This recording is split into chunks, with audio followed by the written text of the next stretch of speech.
अल्हम्दुलिल्लाह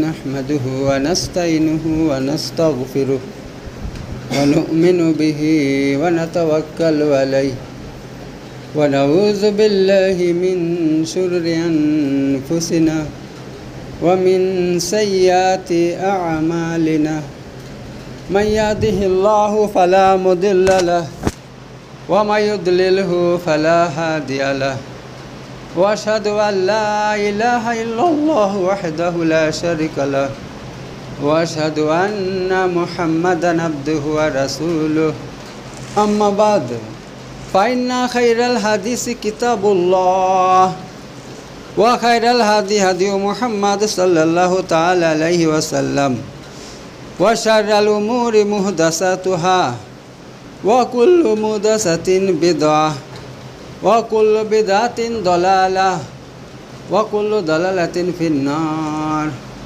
क़ाल अल्लाहु तबारक तआला फ़ी कलामिहिल मजीद वल फ़ुरक़ानिल हमीद लक़द जाअकुम रसूलुम मिन अनफुसिकुम अज़ीज़ुन अलैहि मा अनित्तुम हरीसुन अलैकुम बिल मुमिनीना रऊफ़ुर रहीम सदक़ल्लाहुल अलियुल अज़ीम।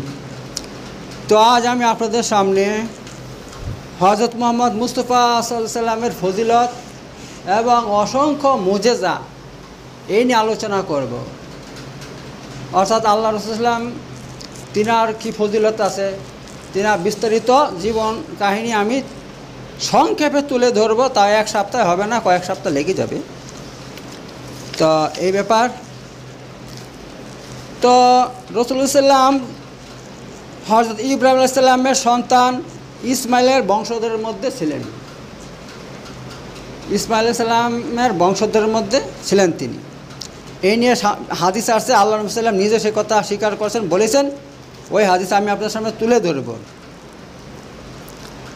তো আল্লাহ রাসূল সাল্লাল্লাহু আলাইহি ওয়াসাল্লাম কি আখেরি রসুল, তিনি শেষ রসুল। কিয়ামত পর্যন্ত যত মানুষ আসবে সমস্ত মানুষকে আমাদের নবী হযরত মুহাম্মদ মুস্তাফা সাল্লাল্লাহু আলাইহি ওয়াসাল্লামকে অনুসরণ করে চলতে হবে। অন্য কাউকে অনুসরণ করলে সে জাহান্নামে যাবে। কারণ আল্লাহ নবী সাল্লাল্লাহু আলাইহি ওয়াসাল্লাম নিজে বলেছেন, যে মানুষের নিকট আমার কথা পৌঁছবে, যে আমার নাম শুনবে অথচ আমাকে মানবে না, আমাকে অনুসরণ করবে না, সে জাহান্নামে যাবে। সে কোথায় যাবে? জাহান্নামে যাবে। কিয়ামত পর্যন্ত, কিয়ামতের সকাল পর্যন্ত যত মানুষ দুনিয়াতে আসবে সবাইকে আমাদের নবী হযরত মুহাম্মদ মুস্তাফা সাল্লাল্লাহু আলাইহি ওয়াসাল্লামকে তিনার ইসলাম ধর্মকে মেনে চলতে হবে। যদি কেউ না মেনে অন্য ধর্ম নিয়ে চলতে চায় তো সেই ধর্ম সম্পর্কে আল্লাহ কোরআনে বলছেন, ওয়া মা ইয়াবতাগি গায়রাল ইসলামি দীনান ফালা ইউকবালা মিনহু ওয়া হুয়া ফিল আখিরাতি মিনাল খাসিরিন। আল্লাহ কোরআনের মধ্যে বলছেন, সূরা আলে ইমরানের মধ্যে বলছেন, কি বলছেন? তিনি বলছেন, যে ব্যক্তি ইসলাম ছাড়া অন্য ধর্ম মত মেনে চলবে, অন্য ধর্ম মেনে চলবে, হ্যাঁ, তা সেটা আল্লাহ কখনো কবুল করবে না, কখনো কবুল করবে না ওই ধর্ম মেনে চললে। অর্থাৎ অনেক ধর্মের লোক আছে দুনিয়াতে, তারাও কিন্তু এক আল্লাহকে মেনে চলে, ঠিক আছে, এক আল্লাহকে। যেরকম খ্রিস্টানরা কিন্তু সম্পূর্ণ একেবারে তাদের ধর্মের আকীদাই হচ্ছে কি, তাদের ধর্মের বিশ্বাসই হচ্ছে যে মানব সন্তান হযরত আদম আলাইহিস সালামকে আল্লাহ তাআলা কোথায় তৈরি করেছেন? জান্নাতে তৈরি করেছেন। আর হাওয়াকে তার ডান পাশের পাসলি দিয়ে তৈরি করছেন, ঠিক আছে, পাঁজরের হাড় দিয়ে তৈরি করছেন। দেখেন আমাদের ইসলামের সঙ্গে তাদের একদম হুবহু মিল আছে। কিন্তু তারপরও তারা কি করে? সব কিছু মানে, কিন্তু আমাদের নবীকে অনুসরণ করে না। ওই জন্য তারা কি, তারা এক কাফের, ওই জন্য কাফের তারা। তো এই ব্যাপার। আবার অনেক ধর্ম আছে দুনিয়াতে, দেখো সনাতন ধর্ম। সনাতন ধর্মের মধ্যে কি বলা হয়েছে? শুধু একজনকে মেনে চলতে হবে, একজনকে মেনে চলতে হবে। সেই একজনটাকে আল্লাহ তাআলা। কারণ আমরা যখন তাদের ধর্মগ্রন্থের মধ্যে দেখি সে একজনটাকে, সেটা আল্লাহ, এক আল্লাহকে মেনে চলতে হবে, অন্য কেউ না। এই জন্য অনেক সাধু, যারা শিক্ষিত সাধু আছে, যারা ধার্মিক সাধু আছে, তারা কিন্তু ডাইরেক্ট বলে দেয় লা ইলাহা ইল্লাল্লাহ, এক আল্লাহ ছাড়া কোনো মাবুদ নাই। অর্থাৎ সনাতন ধর্মটা আল্লাহকে মানে, কিন্তু তাদের কি করে, তারা ইসলামকে ফলো করে না, ইসলামকে অনুসরণ করে সে আল্লাহকে মানছে না, সে তাদের ধর্ম মত অনুযায়ী মানছে। এই জন্য আল্লাহ সেই ধর্মটাও কবুল করবে না, যতই তারা আল্লাহকে মানুক। ওই মানার কোনো দাম নাই, কোনো দাম নাই, যতক্ষণ পর্যন্ত মানুষ আমাদের নবী হযরত মুহাম্মদ মুস্তাফা সাল্লাল্লাহু আলাইহি ওয়াসাল্লামকে নবী বলে স্বীকার না করবে এবং তিনাকে অনুসরণ না করবে, তাহলে ওই ধর্মকে আল্লাহ স্বীকার করবে না, স্বীকৃতি দান করবে না। এত কিয়ামতের সকাল পর্যন্ত আমাদের নবী হযরত মুহাম্মদ মুস্তাফা সাল্লাল্লাহু আলাইহি ওয়াসাল্লাম তিনি নবী আছেন, থাকবেন, আর তিনাকে সবাইকে মেনে চলতে হবে। যদি কেউ না মানে তাহলে সে জাহান্নামী। শুধু তাই নয়, দেখেন আমাদের নবী হযরত মুহাম্মদ মুস্তাফা সাল্লাল্লাহু আলাইহি ওয়াসাল্লামের উম্মতের সংখ্যা কত, অন্য উম্মত থেকে অনেক বেশি, অনেক গুণ বেশি, অনেক গুণ বেশি। মুহাম্মদ সাল্লাল্লাহু আলাইহি ওয়াসাল্লামের উম্মতেরা অধিক পরিমাণে জান্নাতে প্রবেশ করবে। জান্নাতে যারা যাবে তাদের মধ্যে মুহাম্মদ মুস্তাফা সাল্লাল্লাহু আলাইহি ওয়াসাল্লামের উম্মতের সংখ্যাটা বেশি হবে অন্য নবীদের তুলনায়, কারণ এই কথা হাদিসে আছে, কোরআনের মধ্যে আছে। এত আর রাসূলুল্লাহ সাল্লাল্লাহু আলাইহি ওয়াসাল্লামের ফজিলত, তিনার বৈশিষ্ট্য অন্য নবী রাসূল থেকে অনেক অনেক পরিমাণে বেশি। এই জন্য আমাদের নবী হযরত মুহাম্মদ মুস্তাফা সাল্লাল্লাহু আলাইহি ওয়াসাল্লামকে সমস্ত নবীদের সর্দার বলা হয়, লিডার বলা হয়। আর এই জন্যই যখন আল্লাহ নবী সাল্লাল্লাহু আলাইহি ওয়াসাল্লাম মেরাজ করতে গিয়েছিলেন, আল্লাহ তাবারক তাআলা যত নবী রাসূল আছে আকাশে, প্রতিটা আকাশের মধ্যে একটা করে নবী রাসূল আছে, বুঝলেন তো, তাদেরকে আল্লাহ সেখান থেকে নিয়ে চলে আসেন, এনে ওই বাইতুল মুকাদ্দাস মসজিদে সকালে যে 2 রাকাত নামাজ পড়ছিলেন ফজরের, তো আমাদের নবী মুহাম্মদ সাল্লাল্লাহু আলাইহি ওয়াসাল্লাম ইমামতি করেছিলেন, আর বাকি সমস্ত নবীরা পিছনে দাঁড়িয়ে আল্লাহ নবী সাল্লাল্লাহু আলাইহি ওয়াসাল্লামের পিছনে নামাজ পড়ছিল। এখান থেকে এইটাই প্রমাণ হচ্ছে যে আমাদের নবী হযরত মুহাম্মদ মুস্তাফা সাল্লাল্লাহু আলাইহি ওয়াসাল্লামের মর্যাদা সমস্ত নবী থেকে শ্রেষ্ঠ। এবার আমি শুরু করব 1 নম্বর দিয়ে। তিনি উচ্চ বংশের লোক ছিলেন, এই ব্যাপারে হাদিস এসেছে। হযরত ওয়াইলা বিন আসকা রাদিয়াল্লাহু আনহু বলছেন, তিনি বলছেন যে আল্লাহ নবী সাল্লাল্লাহু আলাইহি ওয়াসাল্লাম বলছেন, কি বলছেন, ইন্নাল্লাহ ইসতাফা কিনানাহু মিন ওয়ালাদি ইসমাঈল ওয়াস্তাফা কুরাইশান মিন কিনানি ওয়াস্তাফা মিন কুরাইশিন বানি হাশিম ওয়াস্তাফানি মিন বানি হাশিম। অর্থাৎ আল্লাহ তাবারক তাআলা নিশ্চয়ই ইসমাঈল আলাইহিস সালামের সন্তান কেনানাকে নির্বাচন করেছেন, ঠিক আছে।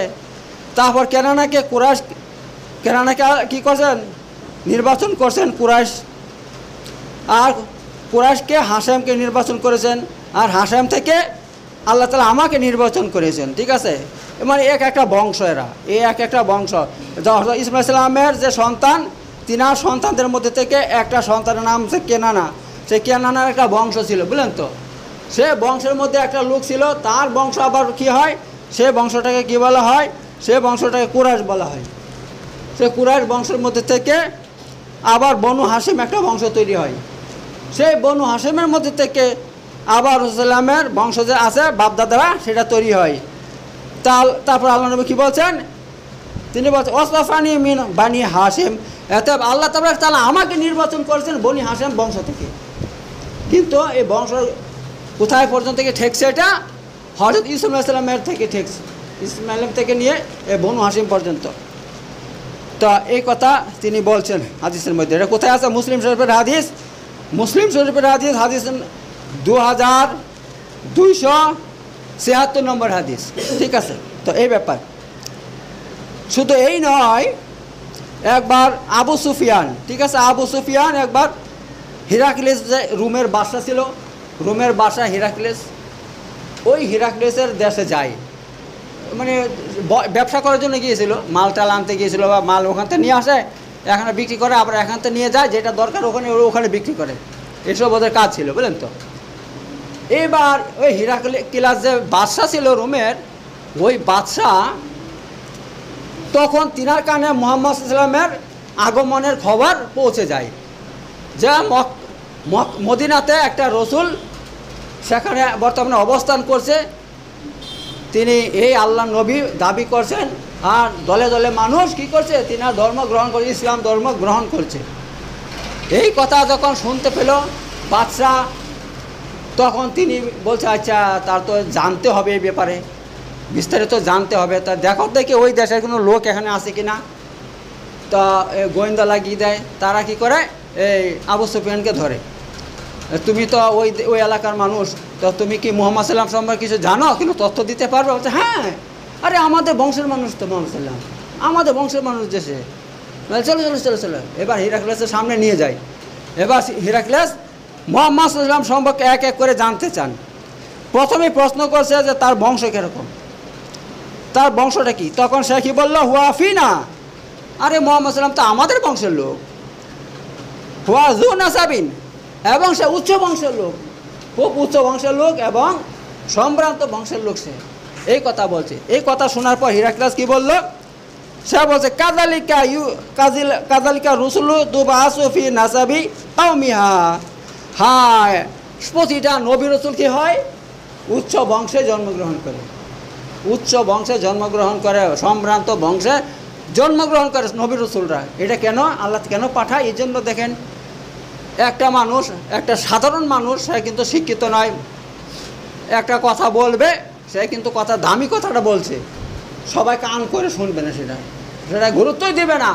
আর ওই একই কথা যদি সম্ভ্রান্ত বংশের একটা লোক বলে, ধরুন একটা উচ্চ বংশের একটা লোক, সে ভালো শিক্ষা অর্জন করছে, শিক্ষিত মানুষ, বা বড় একটা আলেম হয়ে গেছে, বা বড় একটা উকিল ব্যারিস্টার হয়ে গেছে, হ্যাঁ, এখন সে যদি ওই কথাটাই বলে, সবাই গুরুত্ব দিয়ে শুনবে, আর সবাই বলে হ্যাঁ ঠিক ঠিক ঠিক ঠিক, যেরকম হয় আর কি বর্তমানে, হ্যাঁ ঠিক ঠিক করবে সবাই।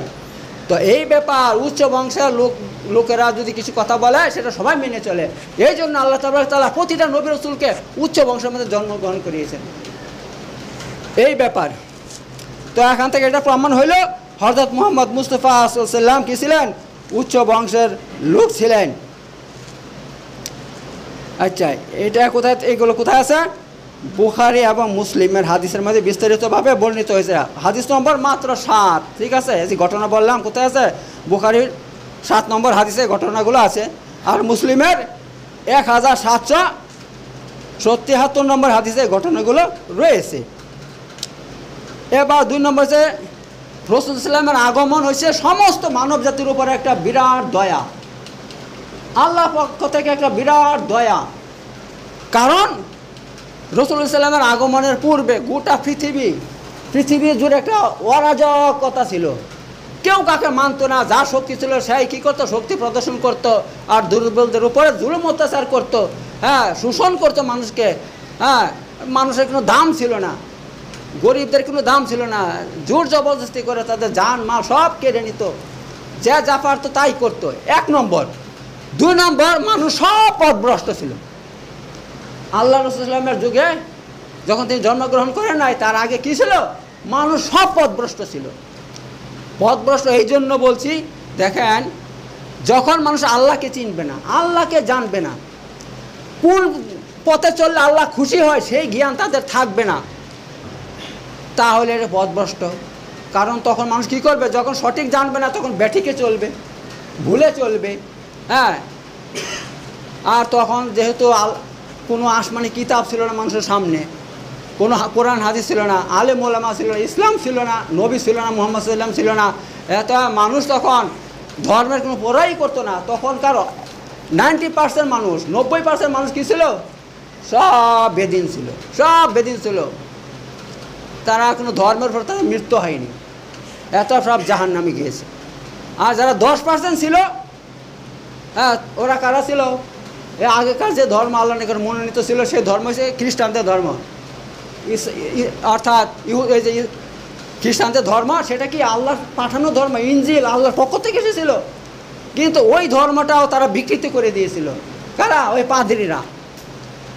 ইনজিলের মধ্যে যে সমস্ত আল্লাহর হুকুম হাকাম ছিল, কঠিন কঠিন হুকুম হাকাম ছিল, হ্যাঁ তারা সেটাকে যেখানে সেগুলোকে কেটে বাদ দিয়ে নিজেদের হুকুম ঢুকিয়ে দিয়েছে, এত এই করে তারা কি করছে, ইঞ্জিলকেও তারা বিকৃত করে দিয়েছিল। এই জন্য ওই যুগে মানুষ একেবারে সব পথভ্রষ্ট ছিল, সব পথভ্রষ্ট ছিল। তো এত শুধু আর আরবের মধ্যে তো পথভ্রষ্টতার কোনো সীমা ছিল না, বিশাল পথভ্রষ্ট। কারণ সেখানকার মানুষ আল্লাহকে চিনত না, আল্লাহকে জানতো না। যখন মুহাম্মদ সাল্লাল্লাহু আলাইহি ওয়াসাল্লাম এসে দুনিয়াতে এসে আল্লাহর কথা বললেন, সবাই বলছে ওমর রহমান। আরে আল্লাহ আবার কি? আল্লাহকে তিনার পরিচয় কি একটা বলো তো আল্লাহ সম্পর্কে, পরিচয়টা তো আল্লাহকে চিনি, আগে জানি আল্লাহকে। যখন তারা আল্লাহ নবী সাল্লাম বলছে আল্লাহকে চিনো না, তিনি আল্লাহ যিনি তোমাদের সবাইকে সৃষ্টি করছেন, তিনি এক, তিনি অদ্বিতীয়। আর তিনি কোথায় আছেন? তিনি আরশের উপরে আছেন, এই পৃথিবীতে কোথাও নেই। যখন আল্লাহ সম্পর্কে বিস্তারিত বর্ণনা দিলেন আল্লাহ নবী সাল্লাল্লাহু আলাইহি ওয়াসাল্লাম, তখন তারা অবাক হয়ে গেল, বলতে আরে বাবারে, আমরা 33 কোটি দেবতাকে মানি, দেবদেবীকে মানি, তাদের পূজা করি, হ্যাঁ, তারপরে আমরা সুখে থাকতে পারছি না, তারপরে আমরা আমাদের এ অবস্থা, আর তুমি একজনকে মানতে বলছো? একজনকে মানলে সুখে থাকা যায়? এমন অবান্তর প্রশ্ন করতে তারা। তো এবার বুঝতে পারছেন এখান থেকে যে তারা কত পথভ্রষ্ট ছিল, আরবের মানুষেরা বিশাল পথভ্রষ্ট ছিল। তো ওই যুগে মুহাম্মদ সাল্লামকে আল্লাহ তাআলা পাঠিয়েছেন, পাঠিয়ে দয়া করছেন মানুষের উপরে। কারণ আল্লাহ নবী সাল্লাল্লাহু আলাইহি ওয়াসাল্লাম যখন দুনিয়াতে এলেন, যখন ইসলামের হুকুম হাকাম মানুষের সামনে পেশ করলো, হ্যাঁ, যে আল্লাহ তাআলা এই বলছেন, কোরআন হাদিসের হুকুম হাকাম পেশ করছেন, যখন অনেক মানুষ যাদের জ্ঞান বুদ্ধি আছে, মানে ক্যাশ করার শক্তি আছে, তারা তো বুঝে কোনটা ভালো কোনটা খারাপ, যখন মুহাম্মদ সাল্লামের কথা শুনতে লাগলেন, যখন আল্লাহ নবী সাল্লাম কোরআনের আয়াত পেশ করতেন, আয়াতকে তর্জমা করে শোনাইতেন, বলতেন, তখন যারা ভালো মানুষ, যাদের শিক্ষিত আছে, যাদের জ্ঞান বুদ্ধি আছে, তারা কিন্তু বুঝে গেছে না এই ও সঠিক কথা বলছে। হ্যাঁ, এত তারা কী করলো, আস্তে আস্তে ইসলামের দিকে আসতে লাগলো, এবং আলহামদুলিল্লাহ আল্লাহর হুকুমে, আল্লাহর ইচ্ছায় তারা মুসলমান হইতে লাগলো। এভাবে মুসলমান হইতে হইতে দেখা গেল অসংখ্য মানুষ দলে দলে মুসলমান হয়ে গেল। যখন মানুষ মুসলমান হয়ে গেল, তখন এই যে মানুষগুলো এর আগে যে পাপে লিপ্ত ছিল, তারা কান্না করতে লাগলো, হে আল্লাহ নবী সাল্লাল্লাহু আলাইহি ওয়াসাল্লাম, আমরা তো এখন ইমানদার হয়ে গেছি, মুসলমান হয়ে গেছি আলহামদুলিল্লাহ, তা আমাদের পিছনের গুনাহ মাফ হবে? আমরা যা গুনাহ করেছি সেই গুনাহ মাফ হবে আমাদের? আল্লাহ নবী সাল্লাল্লাহু আলাইহি ওয়াসাল্লাম বলছে, কী গুনাহ করেছ? বলছে, হে আল্লাহ নবী সাল্লাল্লাহু আলাইহি ওয়াসাল্লাম, আপনি যদি না আসতেন দুনিয়াতে, আপনি যদি আমরা না পেতাম, তাহলে আমাদের কি হতো? জাহান্নামের আগুন আমাদের সারা জীবন পুড়তে হইতো, আমরা এমন এমন পাপ করেছি।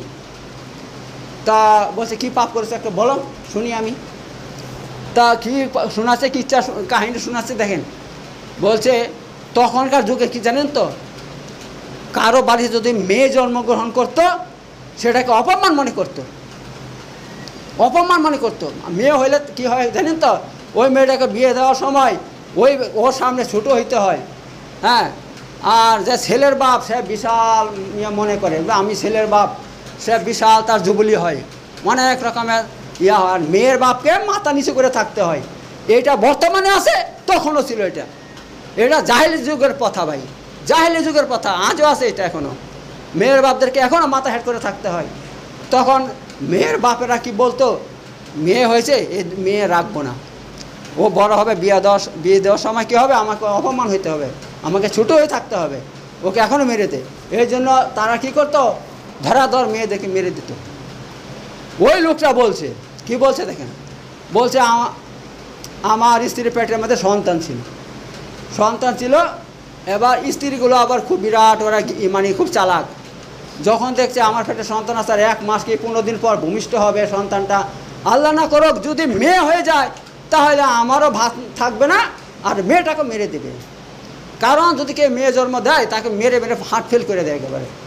তুই আর কিছু পেলি না, তুই মেয়ে জন্ম দিয়েছিস, আরে ভাই ও মেয়ে, ওর কি দোষ আছে?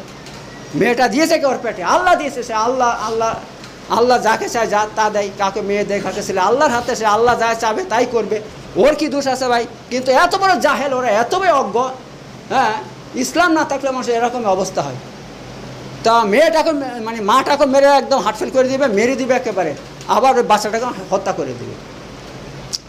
এবার কি করছে, বলছে গো একটা কাজ করো, তুমি একটু ব্যবসা করো, চলে যাও অনেক দূরে, যে চলে যাও ব্যবসা করো। এমন যাই হোক, চালাক মেয়ে ছিল, বুঝিয়ে বলছে, ওর মাথায় ধরে গেছে।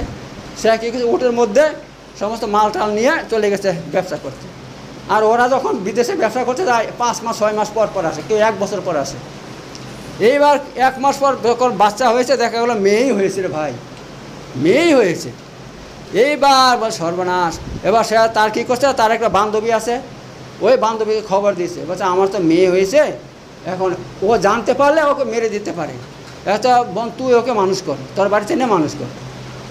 আর সে যদি এসে জিজ্ঞাসা করে কি হয়েছিল, বলবো হ্যাঁ ওই বাচ্চা হয়েছিল একটা, মরে গেছে, যাক বলে বুঝিয়ে দিব। বলছে ঠিক আছে। এবার কি করছে, ওই মেয়েটাকে নিয়ে মানুষ করতে লাগলো। এবার 1 বছর 1.5 বছর 2 বছর 2.5 বছর 3 বছর হয়ে গেছে। একটা কথা শুধু বলেছিল, বোন তুই আমাকে 2 মাস 3 মাস পর পর একবার এনে মেয়েটাকে দেখাবি, আমি চোখের দেখা একবার দেখে নেবো, তাহলে আমার মনটা ঠান্ডা হয়ে যাবে। বলছে বেশ। ওই অনুপাতে ওই কী করে 1 মাস 1.5 মাস পর পর নিয়ে আসে, একবার দেখায় মাকে, আসল মাকে দেখায়, কিন্তু বলে না এটা তোর মা, বলে আমি তোর মা। তো ওই লোকটা ব্যবসা করে বাড়িতে এসেছে, কি হইলো, হয়েছে, মরে গেছে, আচ্ছা ঠিক আছে, ওকে ঠিক আছে, অসুবিধা নেই। এইবার করছি কি, একবার যে ওই বান্ধবীটা বাচ্চাটাকে নিয়ে এলো, তখন ওই লোকটা বসে আছে, বলছে এটা কে গো, বলছে এটা কেন তুমি জেনে কি হবে, তোমার জানার কি দরকার। বলছে দেখো কি সুন্দর বাচ্চা, কি ফুটফুটে বাচ্চা, এই বাচ্চা যে আমাদের হয়তো কত ভালো লাগতো দেখতে, আমাদের সামনে খেলা করে বেড়াতে দেখতে ভালো লাগতো। এবার মেয়ে ছেলের মন, সে কি বলছে, ও গো এটা তো আমাদেরই বাচ্চা গো, হ্যাঁ সত্যি করে বলছিস, হ্যাঁ এটা আমাদের বাচ্চা। এই তুই বলছিস মরে গেছে, না ওই মেয়ে হয়েছে তো, তাই তোমার ভয়ে আমার বান্ধবীকে পালতে দিয়েছি, আর তোমাকে বলছি মরে গেছে, কারণ তুমি যে ওকে মেরে দাও। রে মারবো কেন, এত সুন্দর বাচ্চা, ঠিক আছে ওকে রেখে দে, আমার বাচ্চা আমি ওদেরকে দিব কেন, থাক আমার বাড়িতে থাক। বলছে বেশ তাহলে ভালো কথা, তুমি যদি মেনে না তাহলে কেন যাবে, নিজের বাড়িতে থাকবে। বলছে আমি মেনে নিয়েছি। এবার বাচ্চাটা কী করছে, খেলা করতে লাগে, দেখতে খুব সুন্দর ফুটফুটে একেবারে। কিছুদিন যেতে যেতে কিছুদিন পর শয়তানি ওর মনের মধ্যে দানা বাঁধতে লাগলো। স্যার তার মধ্যে দানা বাঁধতে লাগলো শয়তানি, স্যার মনের মধ্যে শয়তান তার তৈরি করে দিছে, আরে তোর মেয়ে হয়েছে, বড় হবে, তোকে বিয়ে দিতে হবে, হ্যাঁ মানুষের কাছে ছোটো হইতে হবে, হ্যাঁ এই মেয়ের জন্য মানুষের কাছে তোকে মাথা নুয়ে থাকতে হবে। শয়তান ওর মনের মধ্যে যত রকমের খারাপি আছে সব ঢুকিয়ে দিয়েছে। আর সেও শয়তান প্রকারের লোক ছিল, যেহেতু ইসলাম নয় তাদের কাছে, সেও সেটা মেনে নিয়েছে। তারপরে বলছে হ্যাঁ তাই তো, এই মেয়েটার জন্য তো আমার এই হবে। তখন বলছে ওই মেয়েটাকে দে, আমি একবার নিয়ে যাব, খেলা করতে নিয়ে যাবো, ওই খেলা করবো এদিকে আমার সামনে। মেয়েটা কুলে করে নিয়ে যাচ্ছে, বলছে আব্বা কোথায় নিয়ে যাবা, বলছে ওই যাবো, ওই খেলা করবি, চল ওই দিকে। বেশ বেশ যাচ্ছে। অনেক দূর যাওয়ার পর ও করছে কি, গর্ত খুঁড়তে লেগেছে, গর্ত খুঁড়তে লেগেছে, খুঁড়তে খুঁড়তে একদম যে কবরের মতন এতটুকু বড় হয়ে গেছে, বুঝলেন তো, বড় হয়ে গেছে। আর খোঁড়ার সময় ওর দাড়িতে বালি লাগছিল, আর বাচ্চাটা দাড়ি থেকে বালিগুলো এবার সাফ করে দিয়েছিল, এবার এমনকি সাফ করেছিল, আব্বা বালি লাগছে। হ্যাঁ বলছে, সে এখন কথা বলছে না, সে একদম এক ইয়াতে গর্ত খুঁড়িয়ে যাচ্ছে, কবরের মতন হয়ে গেছে গর্ত বড়।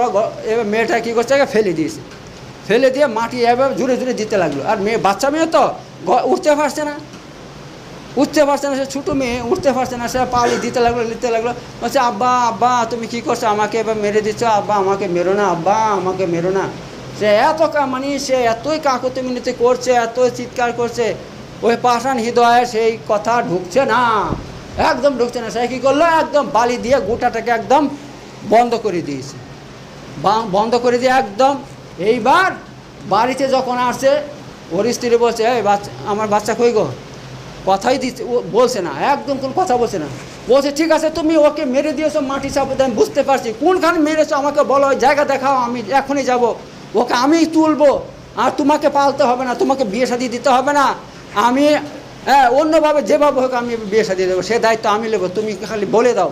ও বলে নাই। তো এইভাবে বাচ্চারা কী হলো, একটা ফুটন্ত বাচ্চাকে মেরে দিয়েছে, বুঝতে পারছেন তো।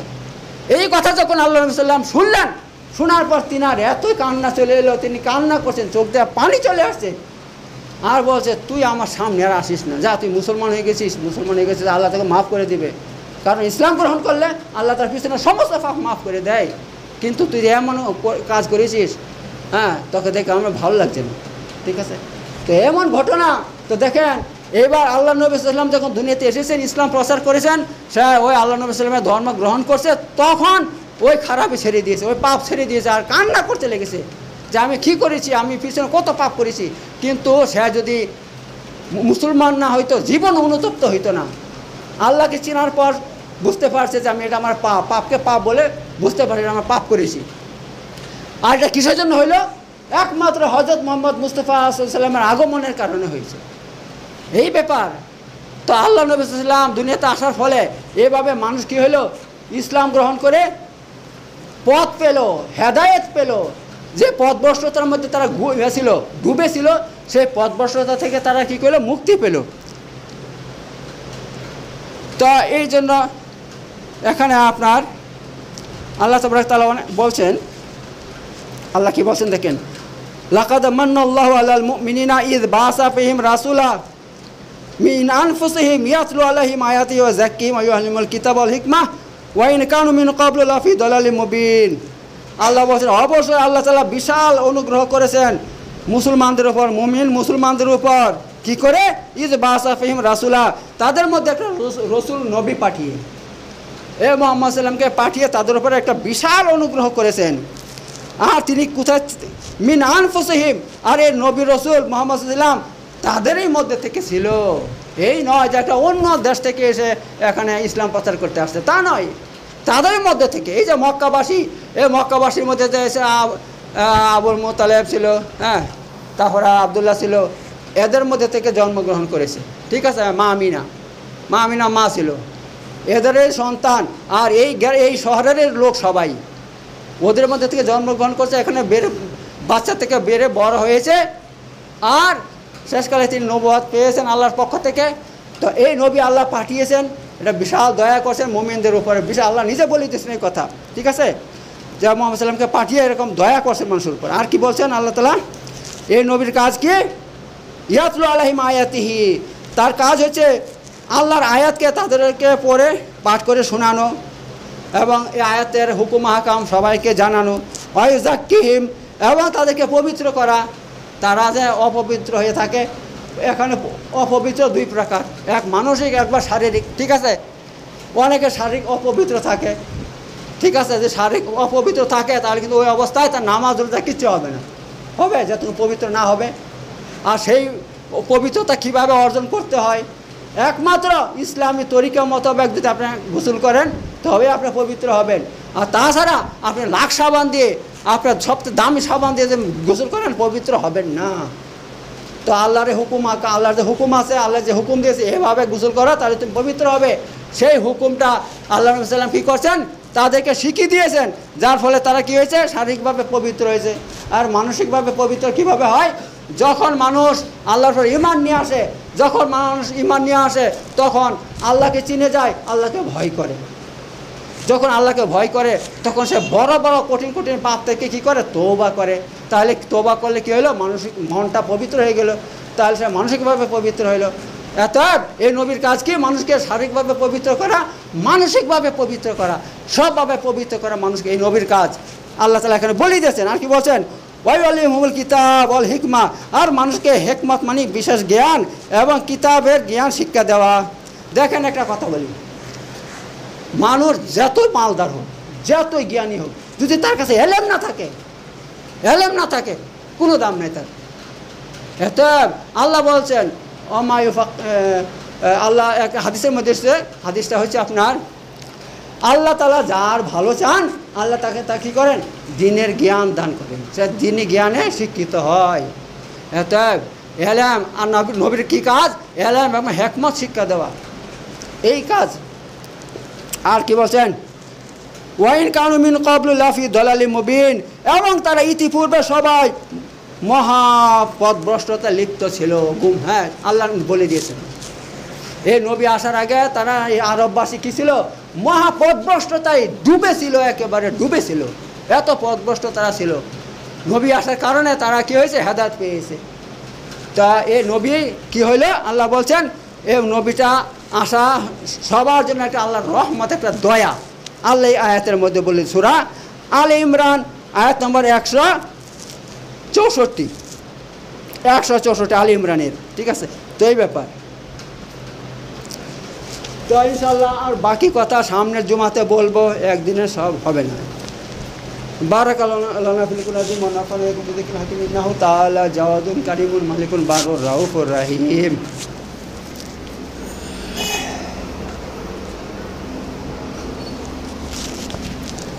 ওয়া আখিরু দাওয়ানা আনিল হামদুলিল্লাহি রাব্বিল আলামিন।